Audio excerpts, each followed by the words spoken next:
Hello. A reading from the book of Genesis, some passages from the story of Joseph. When all the land of Pharaoh was famished, the people cried to Pharaoh for bread. Pharaoh said to all the Egyptians, "Go to Joseph. What he says to you, do." And since the famine had spread over all the land, Joseph opened all the storehouses and sold to the Egyptians, for the famine was severe in the land of Egypt. Moreover, all the world came to Joseph in Egypt to buy grain, because the famine became severe throughout the world. Thus the sons of Israel were among the people who came to buy grain, for the famine had reached the land of Canaan. Now Joseph was governor over the land. It was he who sold to all the people of the land. And Joseph's brothers came and bowed themselves before him with their faces to the ground. When Joseph saw his brothers, he recognized them, but he treated them like strangers and spoke harshly to them. "Where do you come from?" he said. They said, "From the land of Canaan to buy food." And he put them all together in prison for 3 days. On the 3rd day, Joseph said to them, "Do this and you will live, for I fear God. If you are honest men, let one of your brothers stay here where you are imprisoned. The rest of you shall go and carry grain for the famine of your households, and bring your youngest brother to me. Thus your words will be verified, and you shall not die." And they agreed to do so. They said to one another, "Alas, we're paying the penalty for what we did to our brother. We saw his anguish when he pleaded with us, but we would not listen. That is why this anguish has come upon us." Then Reuben answered them, "Did I not tell you not to wrong the boy? But you would not listen. So now there comes a reckoning for his blood." They didn't know that Joseph understood them, since he spoke with them through an interpreter. He turned away from them and wept.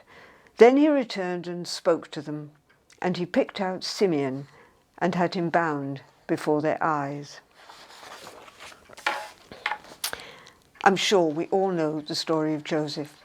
It's possibly one of the earliest stories from the Old Testament we were told as children. It's always been a favourite, and its popularity was, of course, increased by the musical about Joseph's amazing Technicolor coat. We know that Joseph was the youngest of 11 sons, and that his brothers hated him, partly because he was their father's favourite, born to Jacob's second wife Rachel, but also because of the dreams he had, which inferred that his brothers would bow down to him.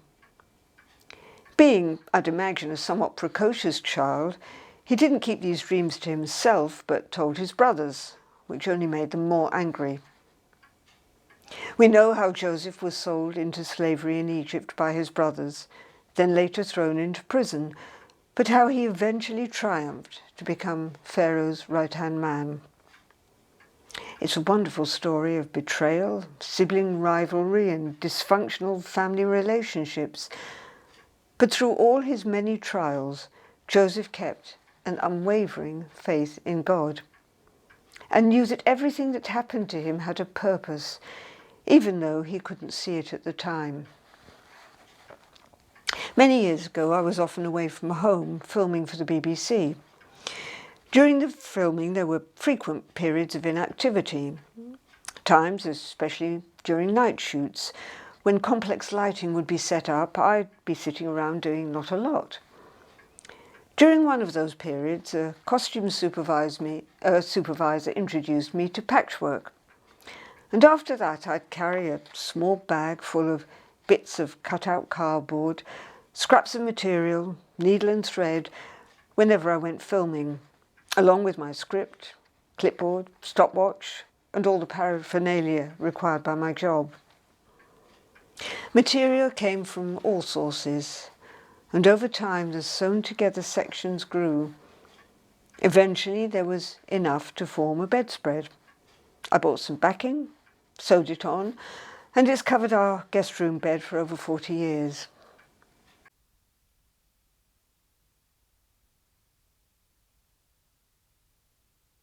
It's faded now, but when I look at it, each piece of material brings back memories. The dark blue and white ones were cutouts of Laura Ashley curtains we had in our flat in Chiswick in the early days of our marriage. There are remnants of Chris's shirts we bought in Hong Kong when I managed to export him for a brief holiday in 1976 after I'd finished filming. There are pieces of Charles and Di material I patriotically bought to make a skirt at the time of their wedding in 1981. Scraps from my mother, who made all the clothes for my sister and myself. Scraps with tiny teddy bear motifs from my friend. I didn't sew it to any pre-worked out pattern, but every small piece tells a story.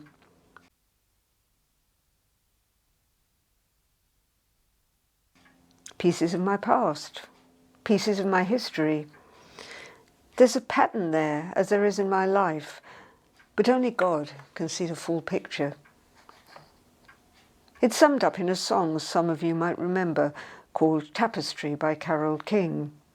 It begins, "My life has been a tapestry of rich and royal hue, an everlasting vision of the ever-changing view, a wondrous woven magic in bits of blue and gold, a tapestry to feel and see, impossible to hold."